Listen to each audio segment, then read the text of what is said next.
افضلیتیں یار غار بزبان حیدر کرار۔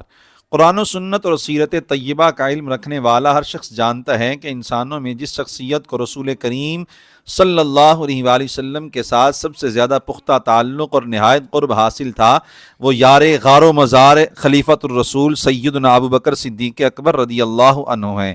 آپ نے 16 برس کی عمر میں امام الانبیاء صلی اللہ علیہ وآلہ وسلم کے قدم اقدس تھامے، پھر ہر آنے والے دن میں یہ تعلق پختہ سے پختہ تر ہوتا گیا۔ اب بھی پہلو اقدس میں آرام کرتے ہیں۔ روز قیامت آقا کریم صلی اللہ علیہ وآلہ وسلم کے ہاتھوں میں ہاتھ ڈالے اپنی اپنی مبارک قبروں سے اٹھیں گے اور سایہ کی طرح ساتھ ساتھ رہتے ہوئے خلد بری میں داخل ہوں گے۔ چنانچہ اہل سنت و جماعت کا ہمیشہ سے اجماع رہا ہے کہ انبیاء کرام علیہم السلام کے بعد انسانوں میں سب سے افضل اور بڑے درجہ والے سیدنا ابو بکر صدیق رضی اللہ عنہ ہیں۔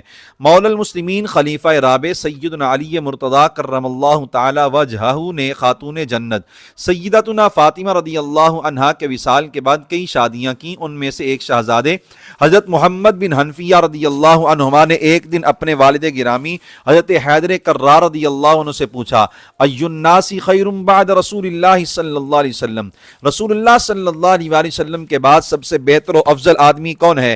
آپ نے فرمایا ابو بکرین، یعنی انبیاء کرام علیہم الصلوات والتسلیمات کے بعد تمام انسانوں میں سب سے پہلا نمبر سیدنا صدیق اکبر رضی اللہ عنہ کا ہے۔ شہزادہ والا شان نے پوچھا ان کے بعد کس کا رتبہ ہے؟